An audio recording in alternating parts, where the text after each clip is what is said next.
I made a video recently talking about the different ways you can connect your trains and the different types of bogies you can make. And I've been getting a lot of questions regarding this particular style bogie. And the reason I've been getting a lot of questions is because I use roller bearings in that, which makes this thing the most free rolling set of wheels on a train you will ever see. Just to give you an example to show you what I mean, I am not going to use hardly any force at all. And look at how far that little guy scoots along. They are just the best way to put roller bearings on your trains. And the cool part is it also lowers the height that the train needs to be. Because if you're using the typical rollers that Lego uses, and don't get me wrong, these don't look bad, but they do make the trains sit a little bit higher. Where with this style, your train can sit a lot lower and closer to your rails. Now to get started, let's start with the actual assembly of the bogie. You're going to need 3 2x4 plates, a 2x3 plate, 2 1x4 plates, 2 of this little guy here. This is a push bar typically used on car builds, but you're going to need 2 of those. 2 1x1 modified plates with a clip. Now, this part you don't necessarily need, and this is why I say that. This 2x2 modified plate, if you're not going to, is only needed if you're not going to use the magnetic coupler. If you're going to need the magnetic coupler, you don't need this part here. Anyway, moving on, we got to have a 1x2 tile, a 2x2 tile, a 2x2 little turntable, 2 1x1 rounds, 2 1x2 with round side plates, and that is pretty much it. The other thing you're going to need, 2 axles and 2 sets of wheels after we apply the bearing inside of this little Technic brick. But anyway, let's get to assembly. Assembly is really easy. We're going to start by taking a 2x3 and a 2x4 plate, put them together, put the other 2x4 on the back side. Then we're going to take our 1x4, put that in between them. Now let's flip this over. And on that 1x4 plate, we're going to put that round brick on either side of it. Round plate on either side of it.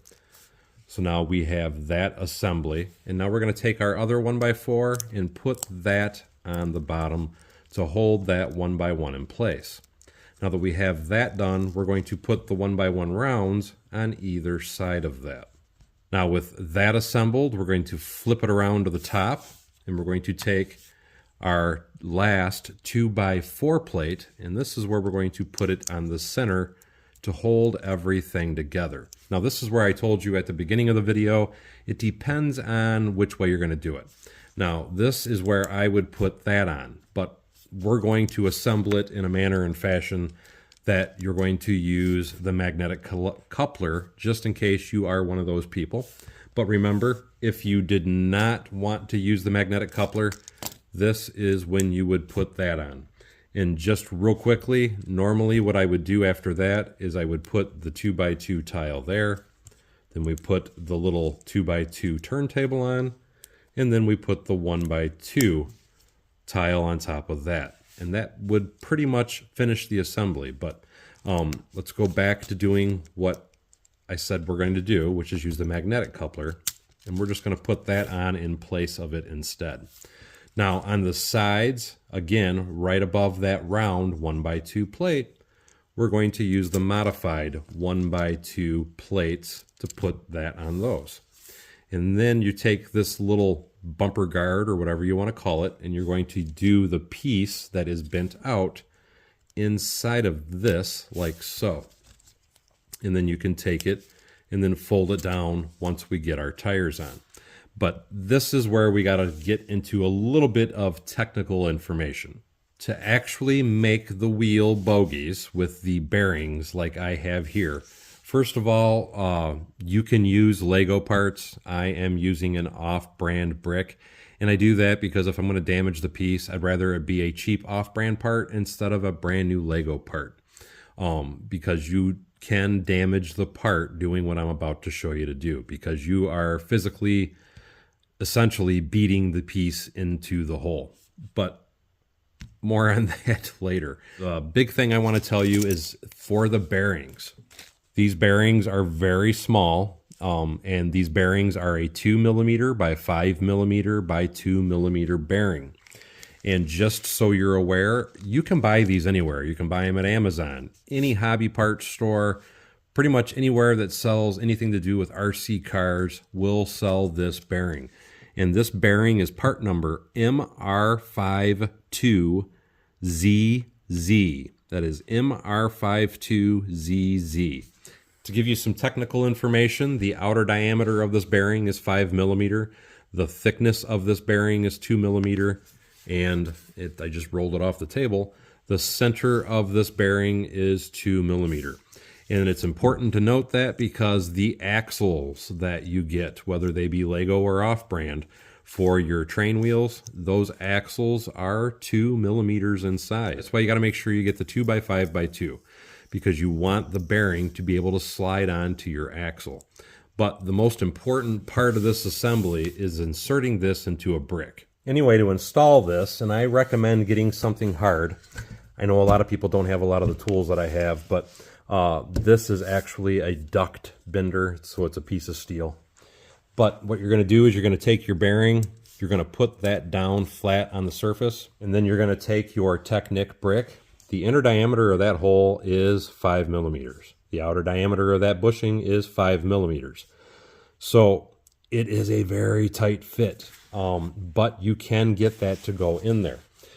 So what you're going to do is you're going to take your bearing, leave it on the table, take your Technic brick, put it right here, and then you're just going to gently push real hard. So I really shouldn't say the word gently, but you're going to push real hard once you get it centered.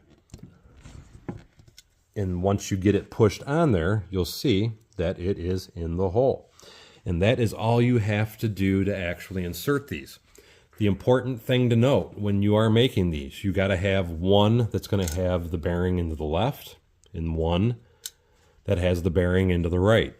And this can be done with a single hole Technic brick as well. So if you wanted to have your own special design and style of a train bogie, you can do this also doing a single hole Technic brick. But for the wheel design that I'm showing you, you got to use the 2-hole.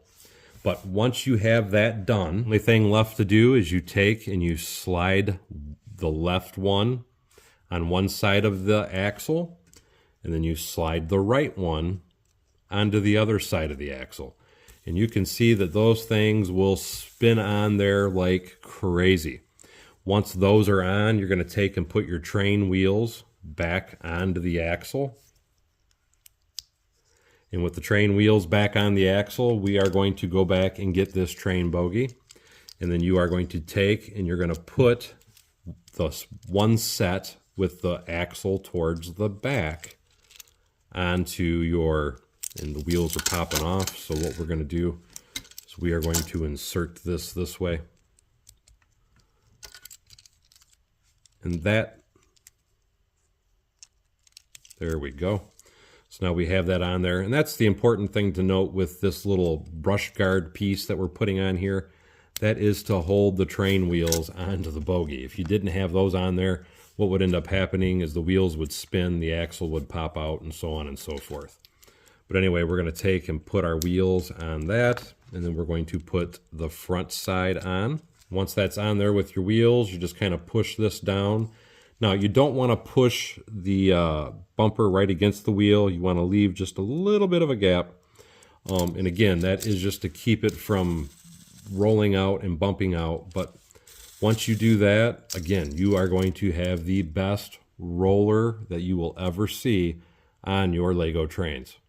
Anyway, I hope that answers everybody's questions on how you make a full roller bearing train bogie for your Lego trains. And if you have any other questions, please feel free to ask them below. And we'll see you next time on Bevins Bricks.